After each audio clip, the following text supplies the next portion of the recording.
imobiliários de imóveis, trazendo um tema a cada mês, e esse mês o nosso tema é arras, voltado para as especificidades, né? Os tipos de arras, como utilizar, quais os erros que são cometidos nos contratos envolvendo arras, e, e esse evento é participativo. Nós não vamos trazer aqui uma palestra, teoria envolvendo o tema. A ideia é que vocês tragam as suas dúvidas, os seus questionamentos sobre o tema, para que a gente possa, para que eu possa esclarecer aqui, trazendo essa ligação entre o viés jurídico e a prática, né?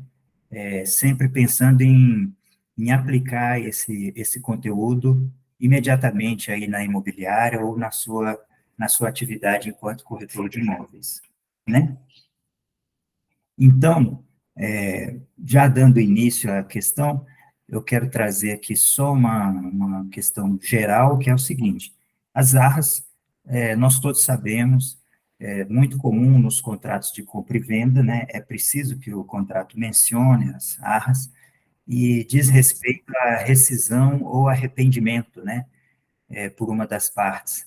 E então, a finalidade dela é essa penalidade, é essa indenização para quando um contrato de compra e venda, no nosso caso, é firmado e alguém se arrepende no caminho, ou o contrato fica impossibilitado de ser executado, de ser cumprido, e uma das partes tem culpa nisso.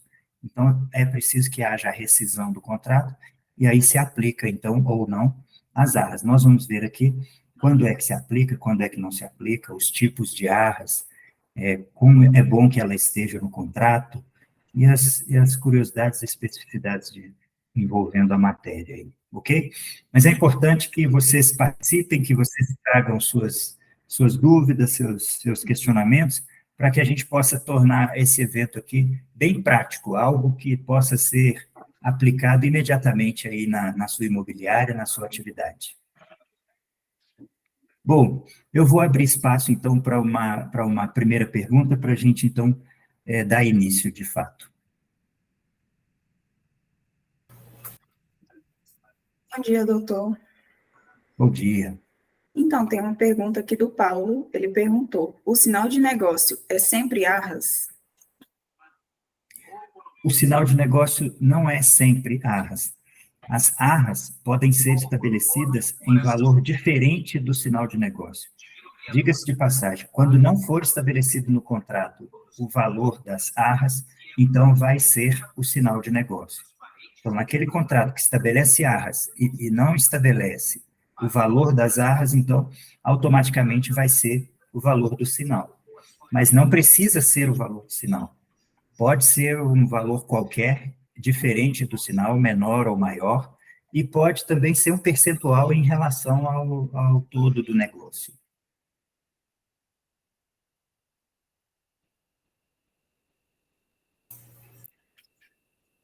Então, tem mais uma pergunta aqui do Carlos Henrique.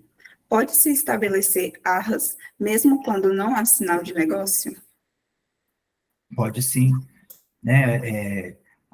A condição de pagamento do negócio, para cada negócio é uma, né? Então, pode ter uma condição de pagamento que não envolva, que não contemple um sinal de negócio. Vai haver pagamentos futuros, mas não no início não ali na contratação, no ato do negócio, né? Então, não tem sinal de negócio essa modalidade de pagamento.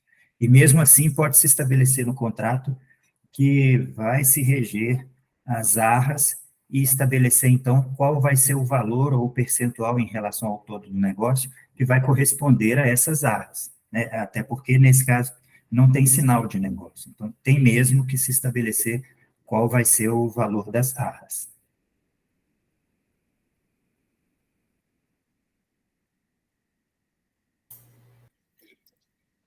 Então, a Mariana mandou uma pergunta. Para que sejam aplicadas, as arras devem estar presentes no contrato? As arras, sim. no Código Civil, as arras estão estabelecidas, estão previstas lá no artigo, nos artigos 417 até 420. E no 417 já diz que quando as partes estipularem um valor de arras, né, ou estipularem as arras, então vai se operar daquela forma que os artigos preveem. Então, é importante que no contrato tenha uma cláusula prevendo a aplicação das arras em caso de impossibilidade de cumprimento ou desistência de uma das partes, né? Se não tiver se o contrato não prever as arras, não quer dizer que a parte que tenha prejuízo não será indenizada, mas ela vai ter que buscar judicialmente essa indenização, demonstrando qual foi o prejuízo com aquela rescisão, com aquela impossibilidade de cumprimento do contrato, né, para que o juiz estabeleça qual vai ser o valor dessa indenização. Então, é mais fácil quando as arras já estão estabelecidas no contrato, porque aí já se sabe que a possibilidade de rescisão do contrato, o valor a ser indenizado é aquele que está estabelecido no contrato nas arras. Né? Fica muito mais fácil lidar com isso, e dá até que se leve essa rescisão ao judiciário, e já vai estar estabelecido no contrato qual vai ser o valor da penalidade em caso de rescisão ou de arrependimento.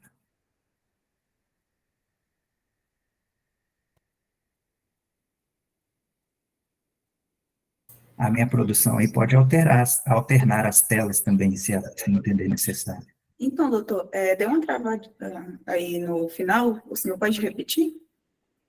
Ah, tá. Aqui também o Instagram tá intermitente aqui. Eu acho que é a internet que deu uma... Deve estar voltando agora. Bom, o que eu disse foi o seguinte, é importante que as arras estejam previstas no contrato de compra e venda, porque não estando, a parte que se ver com prejuízo numa eventual rescisão do contrato, vai poder buscar o ressarcimento desse prejuízo, essa indenização, judicialmente.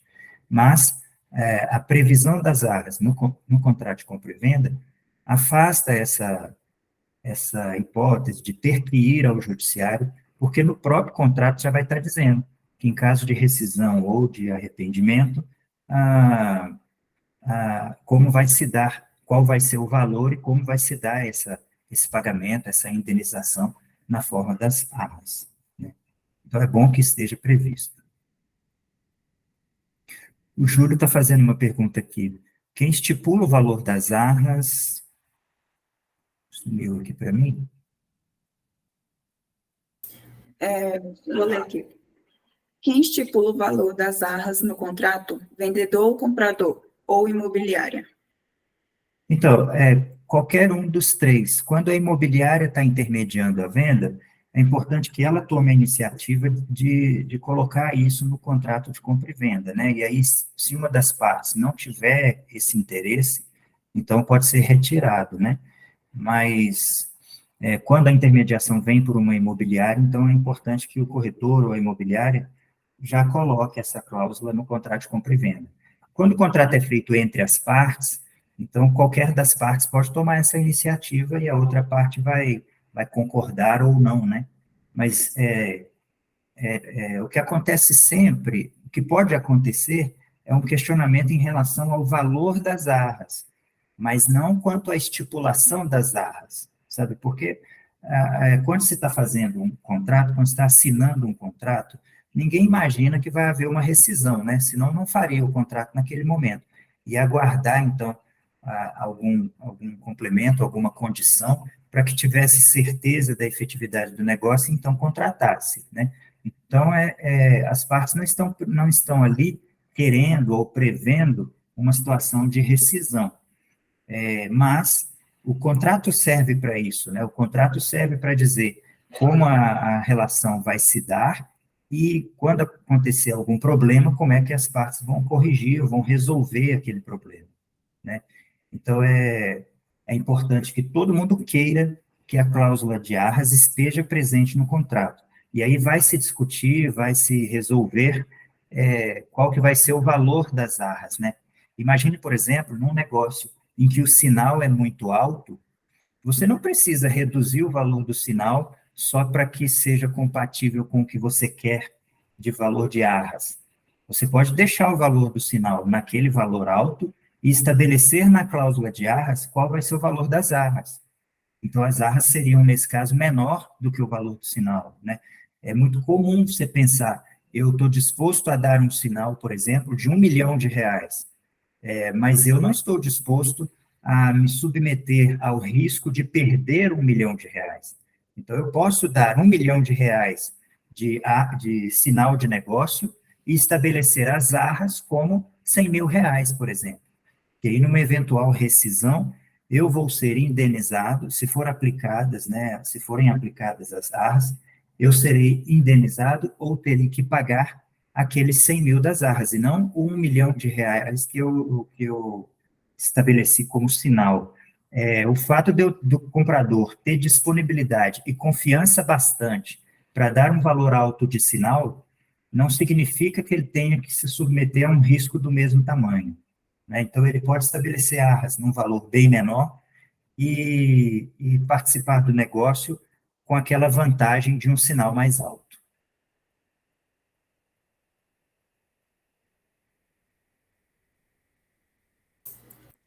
Doutor, tem uma pergunta aqui do Sérgio. Quando o contrato prevê arras, mas não estabelece o valor da porcentagem, qual é o valor a se aplicar? Prevê arras, mas não estabelece o valor o valor das arras ou o percentual que vai ser, né? Aí, neste caso, vai ser o valor do sinal de negócio. Tá? Então, quando o contrato prevê arras, mas não diz qual o valor ou qual o percentual em relação ao todo, as arras serão automaticamente o valor do sinal de negócio. Eventualmente, se o sinal de negócio for um valor muito alto ou muito pequeno, então, esse que foi prejudicado, que ficou prejudicado na rescisão do negócio, pode analisar, né, buscar um advogado para analisar a possibilidade de pleitear uma indenização complementar, né, judicialmente. Ou, quando o valor é muito alto, ele pode buscar um entendimento, um arbitramento judicial, para que essas arras seja considerada abusiva e seja equilibrada, ok? Mas aí são medidas que vão depender de um julgamento, né, por um magistrado, que vão depender dos argumentos que forem colocados ali, tanto do autor, de quem pleiteia esse equilíbrio ou essa majoração, né, da indenização, quanto de quem faz a defesa, né, vai ser um processo judicial. Então, é importante que esse valor já esteja estabelecido no contrato e de uma forma equilibrada, sabe? Por parte da imobiliária, por exemplo, ou por parte do comprador, ou enfim, de qualquer das partes. Fica a dica, não usar as arras com um valor muito alto no intuito de evitar a rescisão ou arrependimento. Trabalhem sempre com um valor equilibrado em relação ao montante do negócio. Sabe, um valor equilibrado em relação ao montante do negócio, nós podemos entender, a princípio, como uma diretriz, né, não é uma regra, mas como uma diretriz, que fosse ou que seja 10% do valor do negócio. Por quê? Porque 10% já não é uma penalidade comum aplicada, como, por exemplo, para multa por descumprimento, né, multa por não pagamento. Normalmente, as multas, as penalidades, são de 10%. Então, já é costumeiro, né, aceitar esse percentual. Então, assim, na medida do possível, trazer às arras um montante, um valor equilibrado, tender a esses 10%, independente do valor do sinal. É claro, as partes podem combinar o valor que elas quiserem fora desse percentual, mas se não houver uma referência, que seja esse o percentual. Quero ressaltar aqui também o seguinte: às vezes uma venda de um imóvel envolve investimentos por parte do vendedor ou do comprador, né? E a rescisão vai trazer prejuízos em valor maior do que esses 10% que eu estou trazendo aqui como referência, ou até em valor maior do que está sendo estabelecido como sinal. Então, nesse caso, sim, estabelecer o valor das arras em percentual maior do que 10%, né, do montante do negócio, e justificar. É importante trazer no contrato, quando a gente foge do que é costumeiro, quando a gente foge do que é razoável, é importante trazer no contrato, na mesma cláusula, uma justificativa breve do porquê que está fazendo de uma forma diferente, porque isso vai ajudar na interpretação do caso concreto, né, se isso tiver que passar por uma interpretação pelas partes, por um árbitro ou por um juiz. Então, ao sair do que é convencional, do que é costumeiro, do que é razoável, então coloca uma pequena justificativa, como, por exemplo, no meu exemplo aqui, né, dizer, olha, as arras estão sendo estabelecidas aqui nesse contrato no montante de 30% do valor do total do negócio, de forma justificada no investimento que vai ter que ser feito no imóvel para a conclusão do negócio, ou na expectativa de rentabilidade que está sendo frustrada com a retirada do dinheiro para a compra do imóvel, né?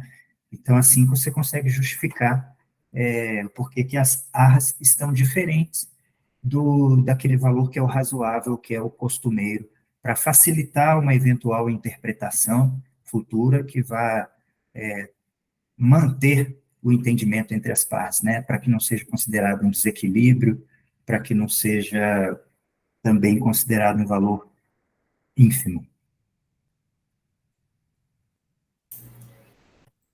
Doutor, lá no Instagram, o Vasconcelos Imóveis perguntou, e quando o imóvel é comprado apenas com FGTS e financiamento? Então, quando o imóvel é comprado apenas com FGTS financiamento, então não tem sinal de negócio, né?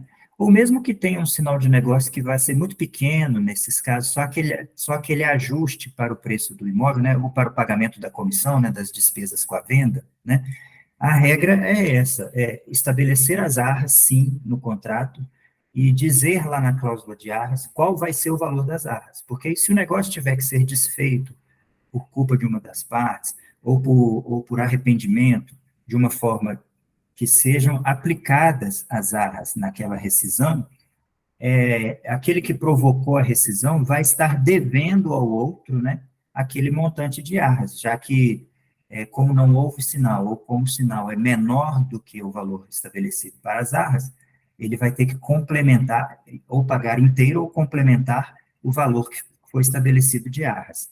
Mas, enfim, aquele que deve arcar com as arras, ele vai estar com essa obrigação de pagar o valor das arras, se esse valor já não tiver sido pago, né, nas parcelas do objeto do contrato. Essa obrigação, a cláusula de arras traz essa obrigação para quem paga e o direito de receber para aquele que foi prejudicado. Né? Por isso a importância dela, independente do valor do sinal e mesmo não tendo sinal. Ela vai poder ser cobrada judicialmente, mesmo nos contratos que não tiveram sinal ou que o sinal foi menor do que o valor estabelecido para as arras.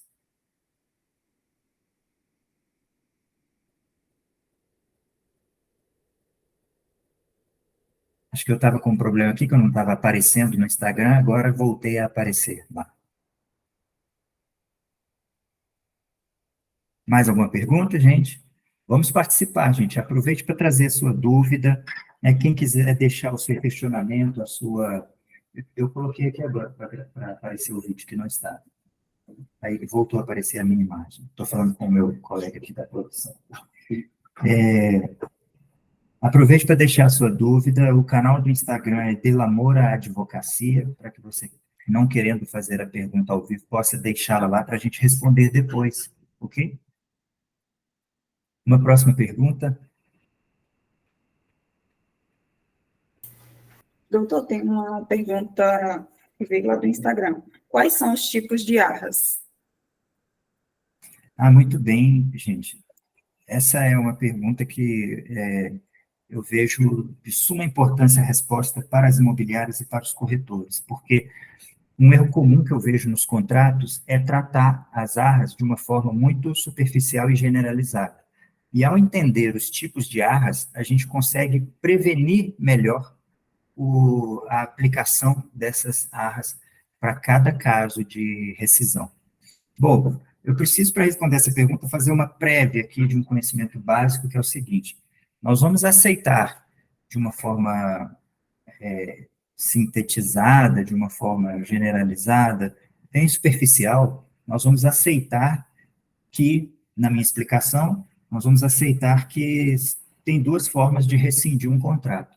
Eu falo nós vamos aceitar porque o conteúdo é mais amplo do que o que eu estou trazendo aqui, mas didaticamente fica melhor assim, entendermos por duas formas de rescisão do contrato, em que se pudesse aplicar arras. Uma forma é quando há uma impossibilidade de cumprimento do contrato, e outra forma é quando há o arrependimento de uma das partes.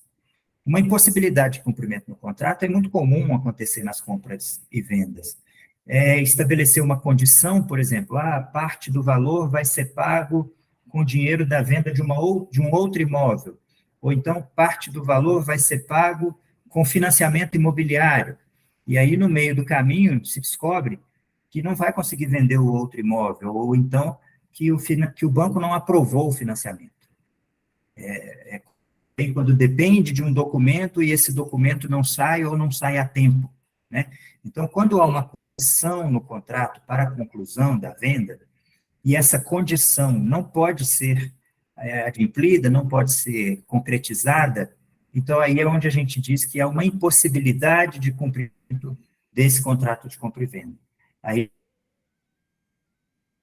se é impossível cumprir, não tem como continuar o contrato, tem que rescindir, né? Aí, quem deu causa à rescisão é quem vai arcar com as arras, é quem vai estar obrigado a pagar as arras, né? Vai passar a ser um direito da outra parte que não deu causa à rescisão e que necessariamente ou eventualmente teve prejuízo com essa rescisão, né? Ainda que só a expectativa de ter vendido o imóvel tenha sido frustrada, ele tem direito a essa indenização na forma das arras, se isso tiver estabelecido lá no contrato, numa cláusula específica, né? E a outra modalidade é a desistência, é quando uma das partes simplesmente não quer mais o negócio. Então, ele desiste ali do negócio e aí ele vai arcar também com as arras. Então, considerando de uma forma superficial, mas muito didática aqui para o momento, que a gente pode esperar duas formas de rescisão, que são a impossibilidade de cumprimento do contrato e o arrependimento de uma das partes, então eu posso trazer agora quais os tipos de arras que existem. Existem dois tipos de arras. Existem as arras que são intituladas como confirmatórias ou declaratórias, que é a que está prevista lá no artigo 417 até o artigo 419 do Código Civil.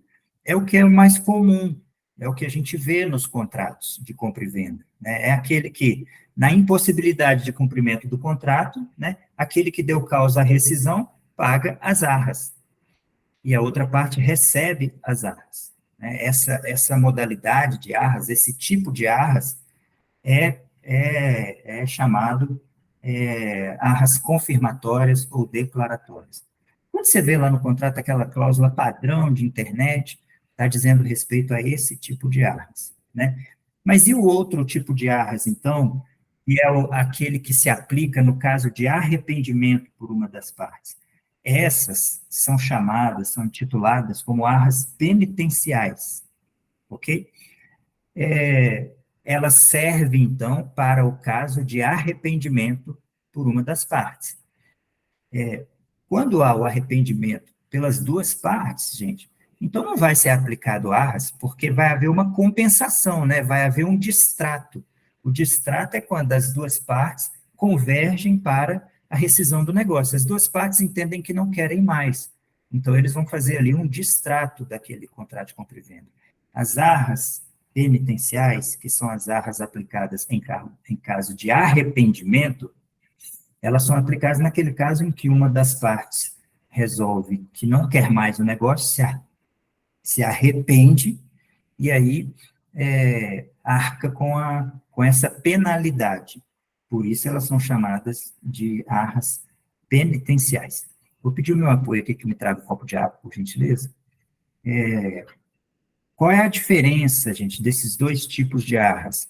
A diferença principal é a seguinte.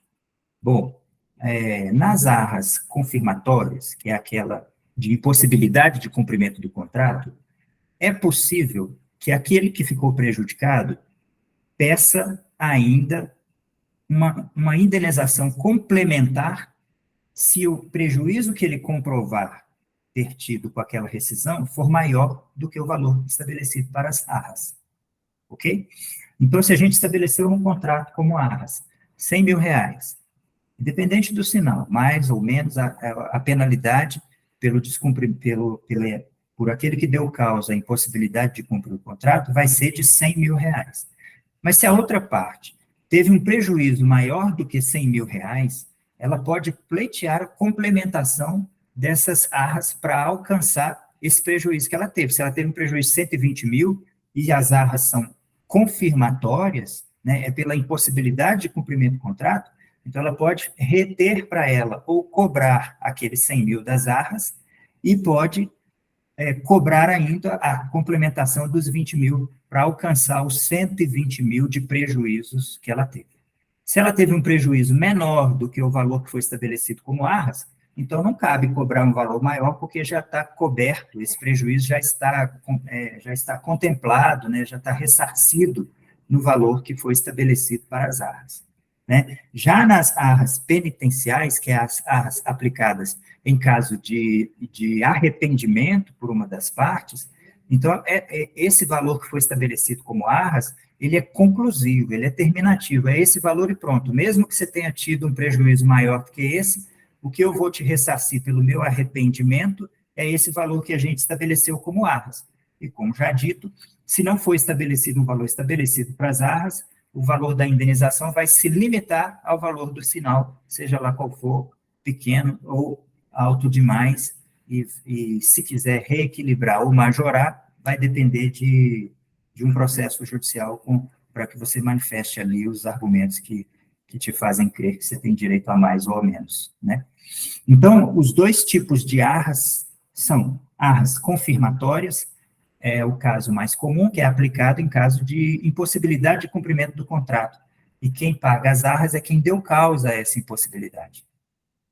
E o outro tipo de arras é arras penitenciais, em que é aplicada nos casos de arrependimento, né, por uma das partes. E aí eu chamo a atenção para uma coisa. Um erro muito comum que eu vejo nos contratos, nas cláusulas de arras, é estabelecer que o contrato vai se dar em caráter irrevogável e irretratável, ou seja, não permite o arrependimento, e, ao mesmo tempo, estabelecer uma cláusula de arras dizendo qual vai ser o valor das arras. Ou seja, quando você estabelece dessa forma, quando você faz um contrato com uma cláusula dizendo da irrevogabilidade e da irretratabilidade, ou seja, nada pode ser mudado, esse contrato vai ter que ser cumprido de qualquer forma. E, ao mesmo tempo, estabelece as arras, você está limitando as arras à modalidade confirmatória, que é aquela restrita ao caso de impossibilidade de cumprimento do contrato. Quer dizer, não está previsto ali na sua cláusula de arras a possibilidade de arrependimento, de arras pelo arrependimento. Por quê? Porque o arrependimento não está previsto no contrato quando você coloca uma cláusula de irretratável e irrevogável. E eu vejo isso de uma forma muito comum nos contratos. É meio que um copia e cola de um contrato que já existe, né? E aí ele traz a cláusula, e sem entender, os proprietários e as imobiliárias acabam mantendo essas duas cláusulas, que, na verdade, elas estão limitando, elas estão impedindo, né, a possibilidade de arrependimento, e, por isso, limitando as arras à modalidade confirmatória, que é a impossibilidade de cumprir o contrato. Ela restringe a possibilidade de arras por arrependimento, né? Colocar no contrato que ele é irrevogável e retratável significa, olha, a gente tem que cumprir o contrato até o final. Se não puder cumprir, vai, então, cumprir as penalidades, que, no caso, é as arras confirmatórias. Mas ninguém pode desistir. Não vai ser aplicada a arras pela desistência, porque não pode desistir. Então, para corrigir esse erro, a ideia é que o contrato não preveja o arrependimento, não preveja a irretratabilidade, a irrevogabilidade, ou seja, que ele preveja o arrependimento, e a cláusula de arras, então, vai estar permitindo a aplicação das arras penitenciais, que é as arras para o caso de arrependimento. São duas modalidades de arras, uma delas é específica para o arrependimento, então, para a aplicação dela, é preciso que o contrato permita o arrependimento, ok? É claro, gente, que na prática, mesmo quando o contrato não permite o arrependimento, mas a parte que não deu causa, né, ou que não se arrependeu, concorde com o arrependimento, então, ao aplicar arras, mesmo contra o que está no contrato, está sendo um comum acordo entre eles. Então, passa a ser um aditivo tácito. E como as duas partes concordam, vai ser praticado. Mas se a parte que se ver prejudicada com o arrependimento da outra disser o contrato é irrevogável e retratável, então ele não permite o arrependimento. Então, a gente vai, senão, a gente vai buscar o máximo o cumprimento do contrato, mesmo com a dificuldade que apareceu, que provocou aquele arrependimento, e não podendo ser cumprido, a gente vai aplicar as arras confirmatórias, onde eu posso buscar uma indenização complementar, caso o meu prejuízo seja maior do que o que a gente estabeleceu com as arras, ok? E eu posso exigir o cumprimento do contrato, caso a pessoa queira desistir e o contrato não preveja a possibilidade de desistência, ou seja, o contrato restrinja a possibilidade de desistência, de desistência. Aí eu posso exigir o cumprimento do contrato. Não sei, tendo dúvida se eu fui bem claro, eu vou fazer uma conclusão breve aqui. Quando o contrato traz em si uma cláusula dizendo do caráter irrevogável e irretratável, então ele está restringindo a possibilidade de arrependimento das partes. Ele está dizendo que a vontade das partes é que se cumpra o contrato, e não permite o arrependimento. Então, nesse caso, mesmo que uma das partes queira se arrepender, a outra pode concordar, estabelecendo qual vai ser a indenização, e aí pode até aplicar o que foi estabelecido na cláusula de arras, mas pode exigir mais, porque a possibilidade de rescisão não estava prevista no contrato. Vai ser uma hipótese de concessão, ele vai concordar, vai passar a ser um comum acordo, ok? E num comum acordo, não é preciso seguir exatamente o que está no contrato, já que o contrato previa a restrição, a impossibilidade de arrependimento e a pessoa quer se arrepender. Esse que foi prejudicado pode exigir o cumprimento do contrato, né? Ou seja, vai ter que concluir a venda mesmo você querendo se arrepender. Eu não sou obrigado a aceitar o arrependimento. E não sou obrigado a aceitar aquilo que foi estabelecido como arras, porque neste caso não há arras penitenciais, porque o contrato não permite o arrependimento. Ok? E as arras confirmatórias é aquela em caso de impossibilidade do cumprimento do contrato. Então, se é um caso de arrependimento, ou seja, se o contrato pode ser cumprido, ele não precisa ser rescindido. Eu posso exigir que ele seja cumprido. Ou, se você quiser rescindir, então você vai ter que me pagar o valor que eu estabelecer, porque ele pode ser cumprido. A vontade das partes deve prevalecer no cumprimento do contrato. Vocês entenderam bem essa particularidade aí? Percebam que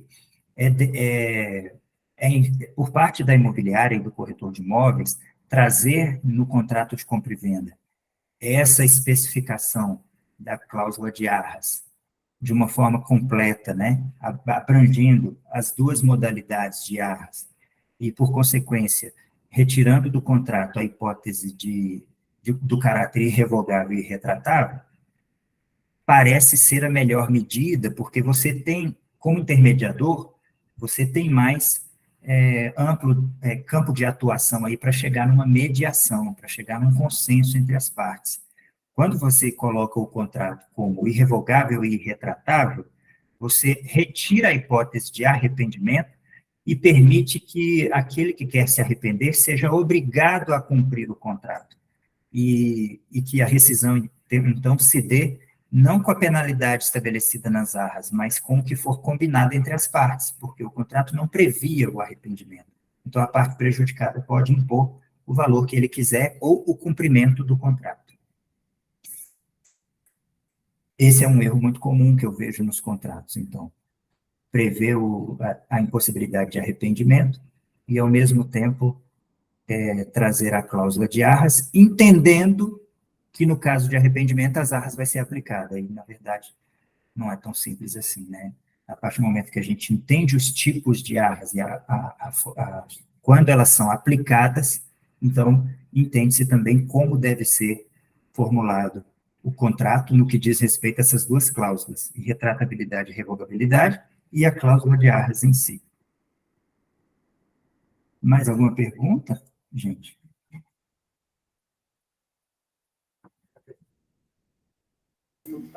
Doutor, tem duas perguntas no chat. Diga, duas perguntas. O pessoal do Instagram acho que não está ouvindo a pergunta ou está ouvindo muito baixo. Eu vou repetir a pergunta aqui quando você fizer. A pergunta aqui é do Miguel.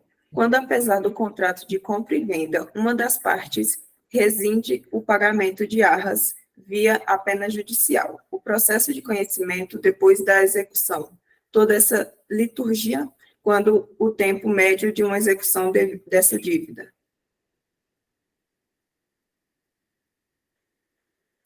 Então, a pergunta é, quando, apesar do contrato de compra e venda prever as arras, uma das partes move um processo judicial para a execução do contrato, quanto tempo normalmente demora a conclusão desse processo judicial, né? Bom, gente, eu posso dar aqui, de acordo com a nossa experiência, uma estimativa de prazo, e aí eu vou fazer isso aqui para o TJ do DF, muito embora a gente atue também em Minas Gerais e em São Paulo, principalmente, eu vou trazer aqui o prazo do DF, que corresponde mais à nossa experiência pelo volume de ações nesse sentido já praticadas. Aqui a gente pode esperar que uma ação dessa vai se dar entre 1 ano e 2 anos. Pode ser que aconteça em menos de 1 ano, sim, pode.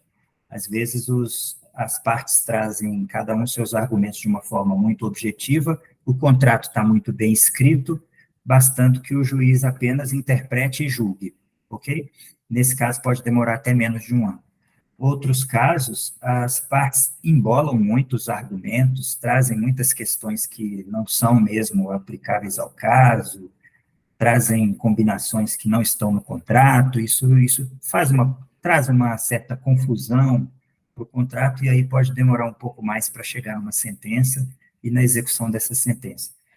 E, além disso, muitas vezes, eu diria que o que é previsto acontecer, né, numa rescisão contratual, um contrato de compra e venda, é que o negócio seja desfeito realmente, já que é impossível de se cumprir, e que, então, as partes retornam ao status anterior, ou seja, o imóvel é devolvido e os valores também são devolvidos depois de abatido as arras e as demais penalidades, né, que houver. Neste caso, o tempo que o ocupante permaneceu no imóvel, nos casos em que foi dada a posse a ele, também é computado como indenização à outra parte, ao vendedor, porque ele não pode utilizar do imóvel gratuitamente também, no caso de uma rescisão, né? E aí a apuração desses valores e tudo demanda um pouco mais de tempo no processo lá do cumprimento de sentença e faz com que demore um pouco mais, podendo chegar aí a uns 2 anos.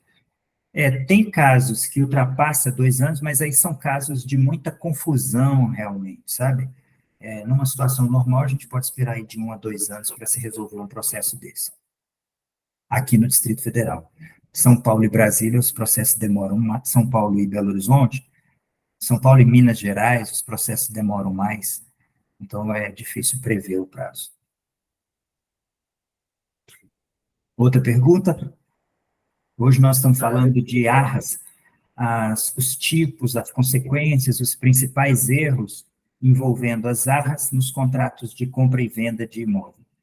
O evento é dinâmico, é participativo, vocês trazem suas dúvidas, seus questionamentos, e daqui eu procuro responder de uma forma bem objetiva para que tenham esse entendimento aí, e depois possam caminhar já com a resposta ou procurar um advogado para complementar a informação.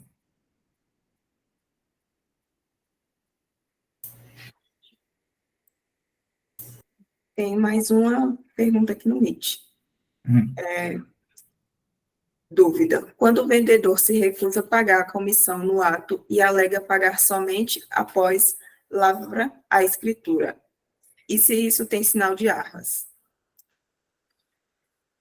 Quando o vendedor se recusa a pagar a comissão no ato e alega que somente após a lavratura, se isso tem implicação na comissão, né?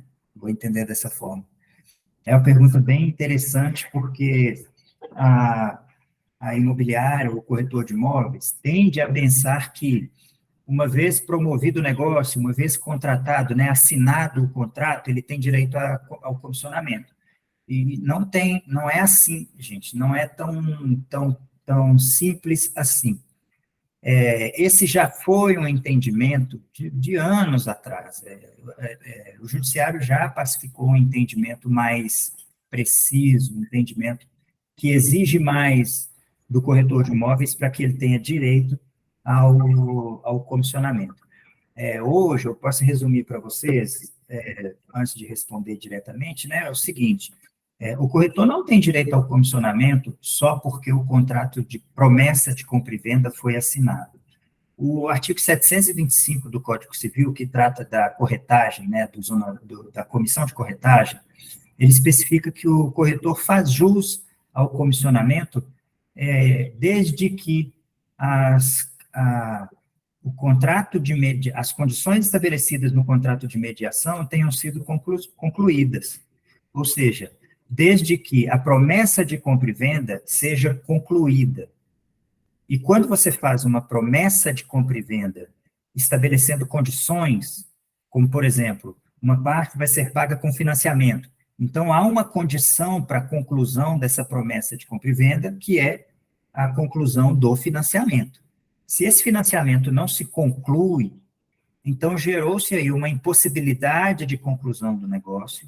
Se isso não se der por culpa de uma das partes, se isso for um fato fortuito, uma coisa que foi estrita do banco, não dependeu de nenhum dos dois, não foi culpa nem do vendedor e nem do comprador, então o negócio não vai poder ser concluído e as arras não serão aplicadas.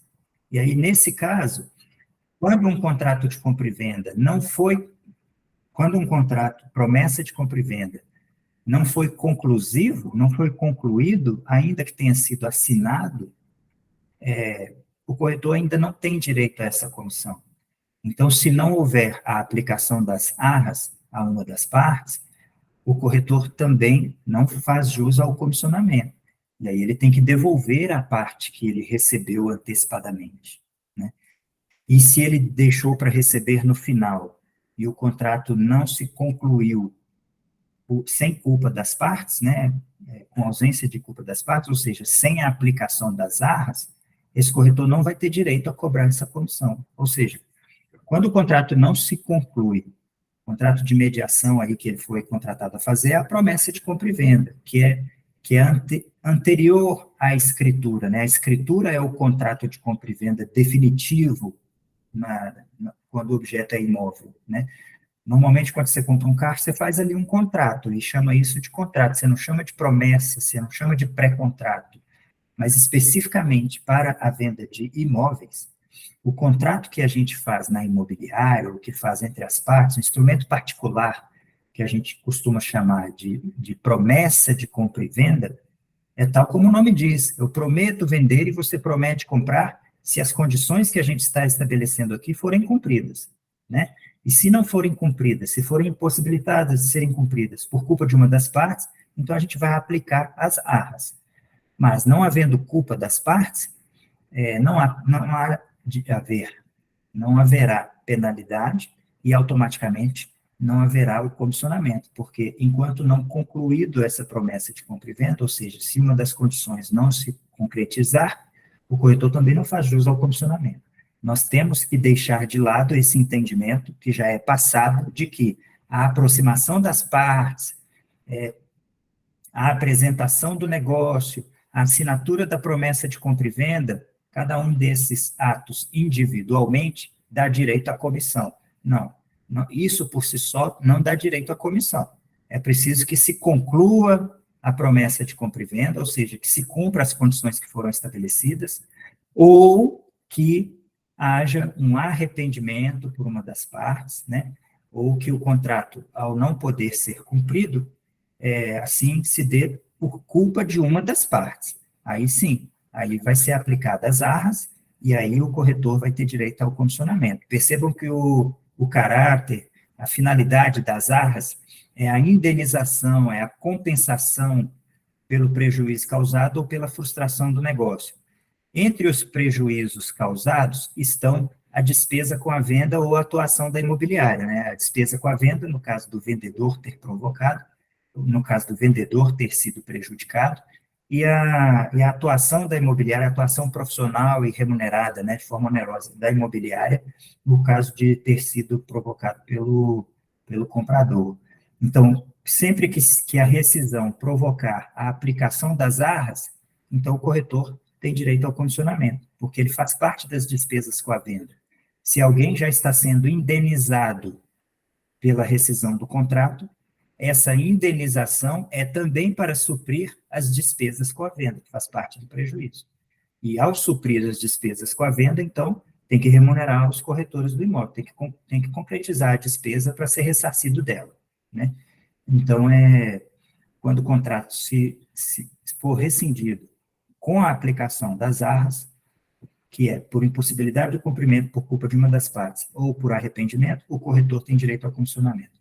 Agora, quando o contrato for rescindido por impossibilidade de cumprimento, sem culpa das partes, então, a ideia, o que pode ser praticado é que todo o valor seja devolvido, que o imóvel seja devolvido, que as partes compensem ali eventual prejuízo pequeno, e automaticamente a imobiliária também não tem direito à comissão, pelo que está previsto lá no 725, que rege a comissão de corretagem, que diz que o corretor faz jus à comissão, desde que tenha concluído o contrato de mediação, que é o contrato promessa de compra e venda, que é o pré-contrato antes da escritura.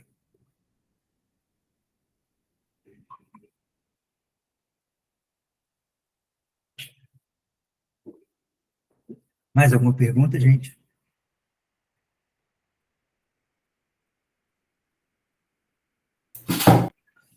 Tem mais uma pergunta aqui no chat. Então, para ter dois tipos de arras, confirmatórios e penitenciários no contrato, devem não prever no contrato a irretabilidade irrevogável inseridos no artigo 417 ao 420, e não só no artigo 417 ao 19. Isso, excelente a colocação. Quando você, no seu contrato, na hora que você vai tratar das arras, você coloca, estamos aqui estabelecendo as arras, né, fica estabelecidas as arras no montante de tanto, ou no percentual de tanto, nos termos dos artigos 417 a 419 do Código Civil, você restringiu, você afastou a possibilidade de arras pelo arrependimento. E a arras pelo arrependimento é prevista no 420 do Código Civil. E aí, junto com esse texto, você pode ter no seu contrato que ele, numa outra cláusula, que ele é regido no caráter de irretratabilidade e irrevogabilidade. Quer dizer, no contrato você afastou a possibilidade de arrependimento e na cláusula de arras você afastou, no texto mesmo, a possibilidade de arras penitenciais, que é as arras pagas no caso de arrependimento. Assim, você trouxe um texto para as duas cláusulas que é concordante, né? Uma corrobora com a outra. Essa é a forma correta. Agora, se no entendimento das partes vocês quiserem também que em caso de arrependimento tenha arras, então o contrato tem que prever a possibilidade de arrependimento. Então, não vai ter a cláusula de irrevogabilidade e retratabilidade, e na cláusula das arras, você pode colocar que ela é regida pelos artigos 417 ao 420, que aí você está, no contrato, está permitindo o arrependimento, e na cláusula das arras está trazendo a hipótese de indenização na forma das arras, no caso de arrependimento. Podem ser, na sua cláusula, pode constar até, na sua cláusula de arras, pode até constar um valor diferente para cada situação. Pode constar um valor para arras confirmatória, nos termos do artigo 417 ao 419, e um outro valor para as arras penitenciais, nos termos do 420. Porque a gente já sabe, eu já disse aqui, que as arras penitenciais, que são aplicadas no caso de arrependimento, não permitem indenização complementar. Então, e o arrependimento é uma coisa da vontade, né? Então, assim, você fez o negócio e no meio do caminho você quer se arrepender, eu posso, já que o contrato vai permitir o arrependimento, eu posso estabelecer um valor de arras mais alto do que a hipótese de impossibilidade de cumprimento. Porque, às vezes, a gente faz um contrato de compra e venda, é muito comum, e tem muitas condições em que a gente não sabe como vai se dar o cumprimento efetivo, né? É financiamento, é FGTS, ou o pagamento de uma parcela está condicionado à venda de um outro imóvel, ou à realização de um outro negócio, ou ao recebimento de uma indenização, enfim. E a gente não sabe muito bem como vai se dar. Então, caso essa condição, que a gente tem essa incerteza, não se cumpra, então o arrependimento, então a rescisão pela impossibilidade de cumprimento vai trazer uma penalidade menor, vai trazer uma penalidade compatível com a incerteza de ambas as partes, ok? Vai ser aquela penalidade só mesmo para não ficar no vácuo, para não ficar sem penalidade nenhuma, né? Pagar as despesas com a venda, pagar a corretagem, pagar uma eventual despesa com aluguel ou com documento que se tenha no curso daquela venda até ali aquela impossibilidade de cumprimento.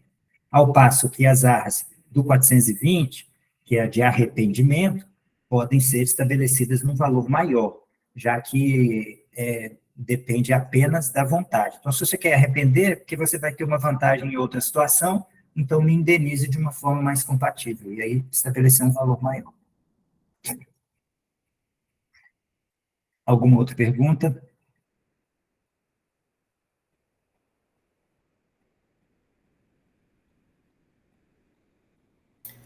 Tem mais uma pergunta aqui do Instagram, da Silvia.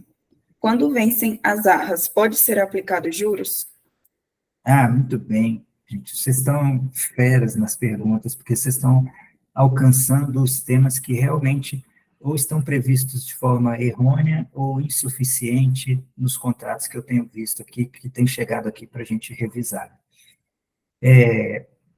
Quando a gente prevê as arras no contrato, então a gente está prevendo também uma obrigação. É uma obrigação hipotética, porque ela depende de uma condição, né? Ela depende da rescisão do contrato, mas a partir de alcançar essa condição, a partir de rescindir do contrato, então já gera automaticamente a obrigação de pagar e o direito de receber, né? Quando a gente prevê, então, na forma da cláusula de arras, uma obrigação para uma das partes, o pagamento dessa obrigação. Não basta eu colocar lá no contrato só assim, então esse contrato vai ser das arras, né, previstas no 417 até o 420, sem dizer como é que vai se dar esse pagamento, né? Qualquer pagamento que esteja no contrato, qualquer ação pecuniária que esteja no contrato, vai ter uma data de vencimento e uma forma de se comportar no caso de inadimplemento, não é assim? Então, quando a gente estabelece as arras como uma obrigação, através de uma cláusula específica, ali também, eu vou repetir aqui o que eu disse. Travou aqui, rapidinho. Quando a gente estabelece no contrato as arras como uma obrigação a uma das partes, a gente deve prever também como essa obrigação vai se dar. Então, a gente deve prever, por exemplo, que no caso de aplicação das arras, o pagamento deverá se dar, falhou aqui novamente, o pagamento deverá se dar por exemplo, em até 3 dias após a confirmação da rescisão, né? E não sendo sob pena de multa de 2%, 1% ou 10%, juros de 1% ao mês e correção monetária desde o vencimento até o efetivo pagamento. E ainda honorários de advogado. Por quê? Porque lá no 420, quando prevê o pagamento das arras e diz que as arras, naquele caso do 420, vai se dar de forma única, né, não cabe indenização complementar, lá diz também que as arras vão ser pagas, né? com os encargos inerentes, aí você tem que prever no contrato multa, juros, correção monetária e honorários de advogado, está lá na letra da lei. Então, é importante estabelecer ali e honorários de advogados no montante de 10% ou no montante de 20%, porque aí você vai poder, ao rescindir o contrato, já está estabelecido no contrato que o vencimento vai se dar em até tantos dias, e não cumprido o vencimento, então vai ter juros, vai ter multa de tantos por cento, juros de 1% ao mês, correção monetária já estabelecendo o índice, e honorários de advogado no montante de 10%, por exemplo. Que aí já vai estar no contrato a fórmula para o comportamento das partes, caso haja a rescisão e a aplicação das arras. Um dos objetivos do contrato é isso, gente, não é evitar o problema. Um dos objetivos do contrato é, prevendo a possibilidade do problema, já dizer como vai se dar a solução, né? E aí fica fácil, as partes têm que cumprir aquilo, e se não cumprir, o juiz vai fazer cumprir de forma forçosa, porque foi o que estabelecido entre as partes, e é legal, é legítimo. Eu tenho aqui uma pergunta do Rodrigues. Quando o vendedor se recusa a pagar a comissão no ato e alega pagar somente a escritura, então nós já falamos disso, né? Tem outra aqui. Então, para ter os dois tipos de arras, confirmatório e penitenciário no contrato, o contrato deve não prever a irretratabilidade e a irrevogabilidade. Isso, esse é o termo essa é a forma mais correta de fazer um contrato, quando você quer que seja aplicadas arras no caso específico de arrependimento. É que o contrato não afaste o arrependimento, que o contrato permita o arrependimento, senão as cláusulas ficam em choque. E aí você não pode aplicar as arras penitenciais, as arras pelo arrependimento. Você pode estabelecer por conta própria um valor de indenização ou exigir o cumprimento do contrato. Mais alguma pergunta que tem aí na minha produção, que esteja vindo do Instagram ou do Google Meet? Tem mais uma pergunta aqui do Instagram. Como cobrar o prejuízo maior que o valor das arras? Esse prejuízo, comprador ou vendedor, né, eles é que vão cobrar. A imobiliária não tem esse prejuízo maior que o valor da comissão que ela estabeleceu, né? Comprador ou vendedor, aquele que se achar em prejuízo, né, porque está recebendo arras em valor menor do que o efetivo prejuízo que ele teve, pode requerer perdas e danos de uma forma suplementar, complementando o valor das arras, né? Aí ele tem que comprovar, aí é mais uma questão de direito. Para mover um processo de indenização por perdas e danos, a parte tem que comprovar efetivamente qual foi o prejuízo, qual foi a perda, né? Para que o juiz possa, entendendo a causa, entendendo pela legitimidade na cobrança, né, pela obrigação de pagar da parte que deu o prejuízo, possa também condenar naquele valor que foi cobrado e foi comprovado, né? Eu não posso, a parte que teve prejuízo numa rescisão em que é aplicada as arras, não pode simplesmente dizer que teve um prejuízo maior do que as arras e querer cobrar isso judicialmente. Ela tem que comprovar o prejuízo, e esse prejuízo tem que ser um valor maior do que o que foi pago de arras, do que o que foi estabelecido nas arras, para as arras.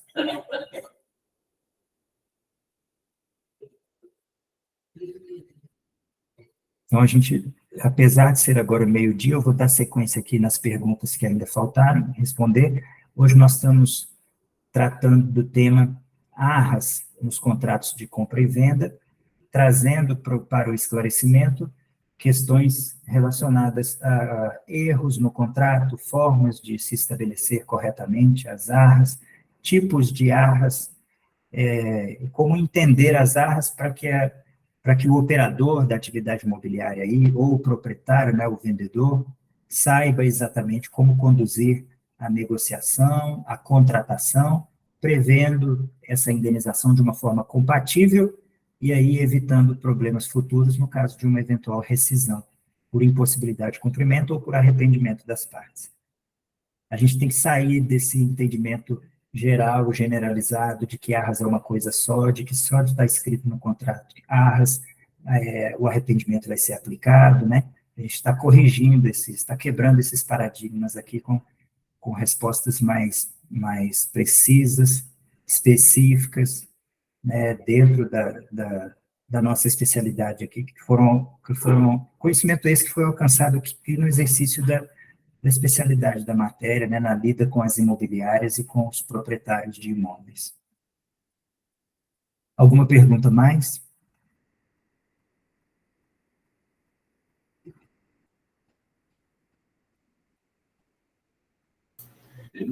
Do Instagram já finalizei as perguntas. Tá, eu quero trazer aqui, então, eu quero dizer que vocês podem levantar a mão aí, participar com perguntas, ok? Mas quero trazer aqui não é uma pergunta, mas é uma situação que, que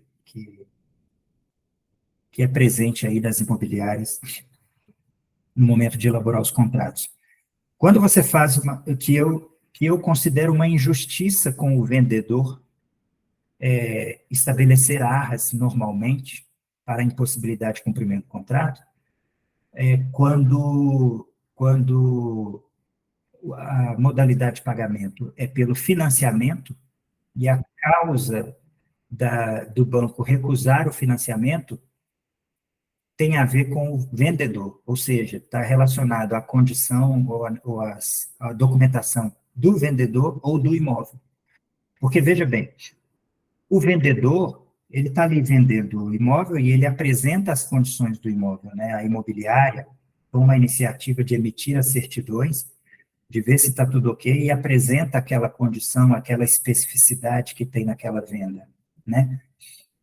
Aquela necessidade de atualização de matrícula, ou aquela questão relacionada à invasão de área pública, pela ampliação do imóvel, né? E que coisas que podem ser vistas lá pelo banco como impossibilidade, como negativa para o financiamento. Por exemplo, né, eu vou dar aqui o exemplo do financiamento. E aí, neste caso, o vendedor é quem teria dado causa à negativa do banco, né, a impossibilidade de cumprir o contrato, aí o contrato ia ser rescindido e ele teria que pagar a arras. Veja, ele pode vender à vista esse imóvel e esse problema não seria um impeditivo na venda, bastaria ir ao cartório e fazer a escritura. Mas pelo fato dele ter concordado, dele ter concedido, dele ter se disposto a aceitar como condição de pagamento o financiamento, se esse financiamento não dá certo, ele não pode ser condenado pelo contrato, né, na forma das arras, a pagar indenização ao comprador. A modalidade de pagamento aí, ou a condição estabelecida para o pagamento daquela parcela, é inerente, é específica, é intrínseca ao comprador. O vendedor, se ele pode fazer a venda desse imóvel sem aquele financiamento, ou seja, à vista, por exemplo, ou recebendo permuta de outros imóveis, enfim, sem depender do financiamento, se o financiamento recusar por alguma coisa na documentação desse vendedor, ou alguma coisa no imóvel, ele não pode ser penalizado com arras. Seria uma injustiça com ele. E, na verdade, quando as imobiliárias, os corretores, os próprios vendedores, né, no caso dos vendedores, até copiando contrato de internet, coloca uma cláusula de arras, estabelecendo que as arras vão se dar nos termos do 417 ao 419. Muito bem, ele não sabe ao que está se metendo, porque se lá no financiamento o banco recusar por causa da documentação dele, vendedor, ou por causa do imóvel, ele deu causa, ele vai ter que pagar as arras ao comprador. Você está entendendo? Então, por inexperiência, eu não vou ter pena dele, não. Ele que procurasse uma imobiliária, um advogado, para ter as informações que ele precisa para aquele ato, né, para a venda de um imóvel. Resolveu fazer sozinho, assumiu o risco de não ter domínio da situação e se inserir em um erro que vai te custar dinheiro. Agora, por parte das imobiliárias, é importante observar isso, que não, né, você não pode simplesmente colocar no seu contrato uma cláusula de arras em que você vai estar inserindo o seu cliente, que é o vendedor, a uma penalidade porque o comprador escolheu a modalidade de financiamento. Você entendeu? Então, como que corrige essa injustiça? Ao colocar a cláusula de arras, coloque uma outra cláusula para o texto não ficar muito grande, dizendo, olha, no que tange a aplicação das arras, o financiamento seja impossibilitado ou negado pelo agente financeiro e justificada na condição do vendedor ou do imóvel, então não se aplicará as arras, né? O vendedor não será punido, e aí o negócio vai se dar por rescindido, sem ônus para as partes, com a devolução do dinheiro, porque a imobiliária já não teria mesmo o comissionamento, porque ela não concluiu o contrato de mediação. Então, ela já não faz jus, ela não cumpriu todas as condições do contrato, ela já não faz jus ao comissionamento. E o comprador não vai poder exigir do vendedor o valor que ele estabeleceu como arras, porque o banco dele recusou o financiamento com base em alguma coisa relacionada ao vendedor ou ao imóvel. Assim, eu acho que fica mais justo, né? Todos saem com prejuízo. Em toda rescisão, alguém sai com algum prejuízo, porque só a frustração da expectativa, né, a perda de um outro cliente, de uma outra oportunidade, já gera aí algum prejuízo. Mas eu acho importante amenizar essa eventual injustiça que possa ser cometida aí nos contratos em que, ainda que preveja as arras, prevê sem afastá-las ao vendedor, caso não seja o financiamento aceito, por uma questão das certidões dele ou por uma questão do imóvel, né? Isso pode acontecer e aí a imobiliária vai ter que ficar intermediando direito e obrigação, tentando convencer um ou outro de que não é justo. Então, é melhor já coibir essa injustiça já direto no contrato, acrescentando aí isso que eu disse, a cláusula de arras. Então, isso eu queria complementar. Vou trazer aqui um outro ponto também de confusão, gente, que é o seguinte: é muito comum nas imobiliárias e para os corretores de imóveis e para os vendedores e compradores achar que as arras é assim, se quem perdeu é o comprador, então o vendedor retém, né, o valor. Se quem perdeu, então ele paga em dobro, né, para a outra parte. Não é necessariamente pagar em dobro. Observem que as arras, elas podem ser estabelecidas em valor diferente do sinal de negócio, né? Então, o comprador já pode ter pago, por exemplo, R$ 500.000 pelo imóvel no sinal, só no sinal, ou na soma das parcelas que ele já pagou até alcançar a rescisão que vai ser aplicada às arras, e as arras serem de um valor diferente, as arras serem de 100 mil. Então, ele vai devolver os 500 que ele recebeu, ok? E pagar 100 mil. Agora, se não foi ele que deu causa, então ele vai reter os 100 mil e devolver 400. Porque se ele tem que receber 100 mil, e ele tem com ele 500 mil para devolver, então ele faz a compensação e devolve só a diferença.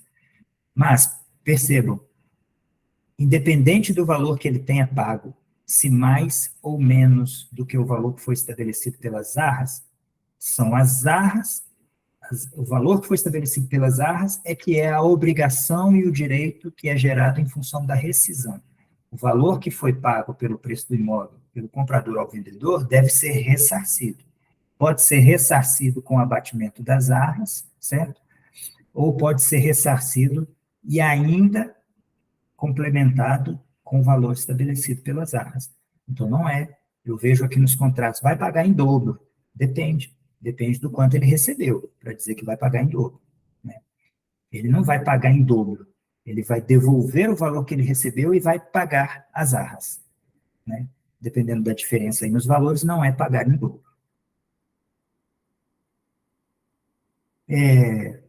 Então, se tem mais alguma pergunta, gente?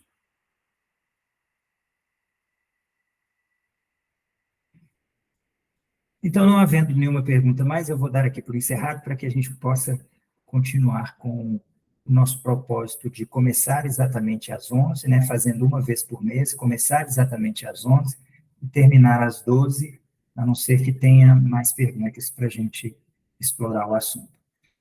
Bom, eu sigo aqui à disposição de vocês, e compartilhem, divulguem, continuem com suas perguntas lá no Instagram, Delamora Advocacia, ok? No nosso canal do YouTube, também esse mesmo nome, Delamora Advocacia, também tem algum conteúdo lá para vocês. Essa matéria vai para lá, para o nosso canal do YouTube, e eu sigo aqui à disposição. Espero que vocês tenham tido tempo de ouvir o bastante para já aplicar essas questões nos seus contratos, nas suas explicações aos clientes, né? Para a gente trazer esse aprimoramento aí para a atividade imobiliária. Muito obrigado pela presença, pela participação. Eu conto com vocês aqui no episódio do próximo mês, ok? Até mais.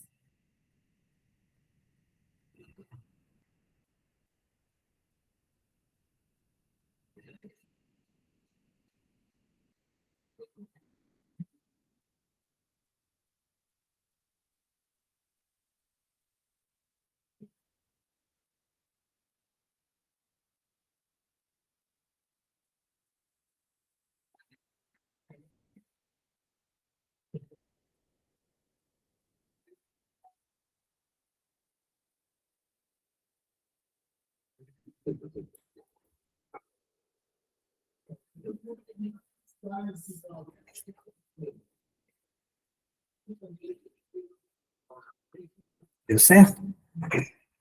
Deu. Mas o Instagram estava Oscilando, né? Oscilando aí, falhava muito. Mas eu acho que era. Mas eu acho que era a internet. A internet daqui tá caindo muito. Acho que faz 3 dias que ela tá assim.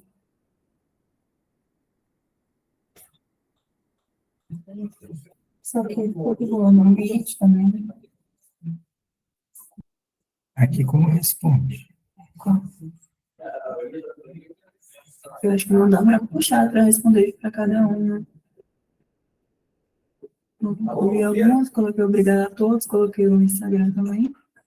Só que eu não consegui responder individual para cada um.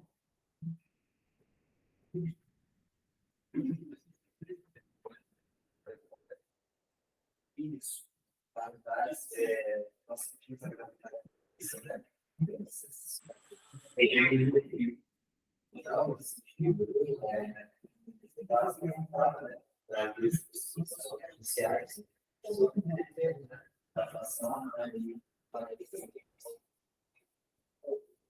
Então pronto, né?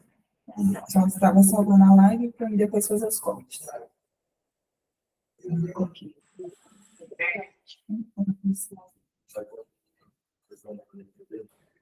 E aqui também, né? Posso encerrar aqui para fechar o salvamento? Eu acho que a gente encerrou. Acho melhor encerrar de lá, já que lá, aqui eu vou só sair, lá que você vai encerrar o salvamento. A gente estava aqui, não está aqui.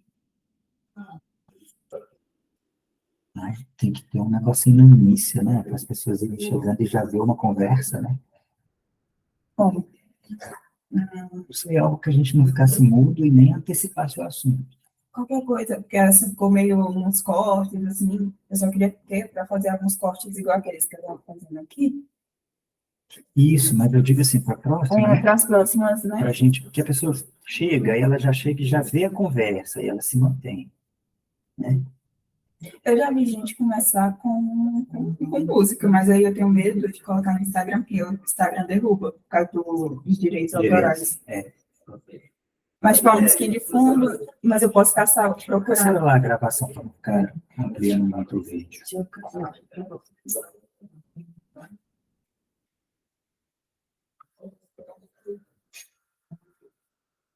É a mesma coisa.